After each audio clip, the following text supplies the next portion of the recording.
Hey guys, welcome back. I've got one more segment to this video. I wanted to take off the adapter and kind of show that off a little bit. And just to clarify, for those of you that are wondering, no, this is not a paid endorsement. I paid full price for this, and I'm very, very happy with it. So I'm an old school guy. I believe in giving kudos where it's deserved. And yes, I'm vocal when things don't work the way they should. So overall, this was really good. I mean, you can see it's 5 or 6 inches long, very flexible. I have to believe it's going to hold up.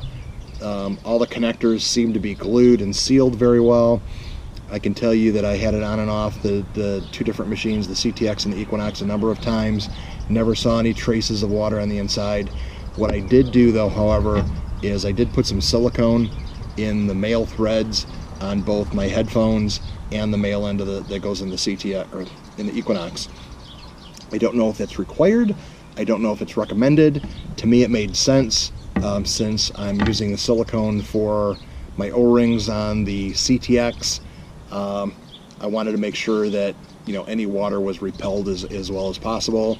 Not to mention, you know, putting silicone on the threads makes sense to me, so I'm not getting gunk in there. They're going to come off easier. They're not going to bind up. So to me, it made sense. I had the silicone, go ahead and use it. So just to kind of recap, there's my headphone pigtail. It simply goes in, threads on, life is good, no issues. Here's where it plugs into the Equinox. Again, I don't understand why MindLab switched to this funky connector. It would have been much more useful to their user base to stick with the standard.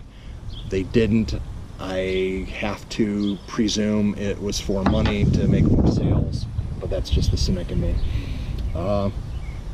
So what I talked about with no sound, when it was plugged in, you figure it's threaded into the Equinox and it was rock solid. And when I didn't have sound, all I did is I rotated this outer piece. These two pieces do not move, they're glued together, they're sealed, but rotating this one did move. And if you can see, when I rotate this, it's just turning the headphone jack. So I have to believe that there's nothing mechanical in there that it's doing, because that's all connected. I mean, the soldering and all that is to the headphone jack, not to this piece, which is what I'm basically rotating, right? So it could have been a bad connection on my on my Equinox. It could be something on here, but I doubt it, just rotating this. You know, usually a simple rotation is a dirt issue. You know, maybe if I wipe this with alcohol, maybe if I plugged it and unplugged it a number of times to get some fresh metal in the here we go again, in the Equinox port, that'll resolve that. I'm going to reach out to Matty, and Matty, obviously, if you're watching this, feel free to comment. I do not believe that there's anything wrong with this. I think it worked great. To me, it makes sense.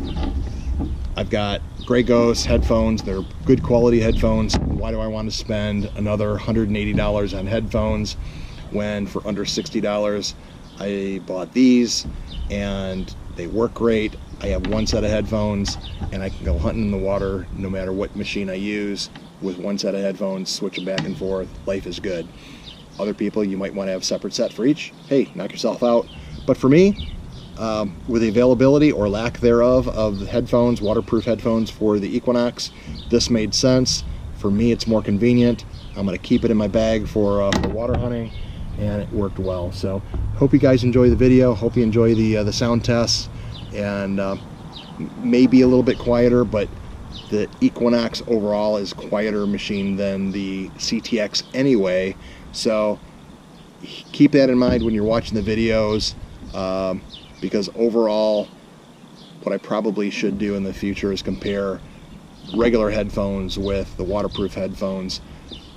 Again, it's hard to compare apples to apples, because again, these headphones are generally quieter than wired headphones anyway, which is one of the problems and complaints I've heard of the Grey Ghost headphones in the water. So again, take it with a grain of salt. just kind of wanted to show off that yes, it works, and yes, this works. Check it out, reach out to Matty. I'm sure he'll be happy to help you out. And if you have any questions, let me know. Hope you like the channel. Please subscribe, give me a thumbs up. Comments are welcomed and appreciated. So thanks for watching, guys. Keep it real and happy detecting.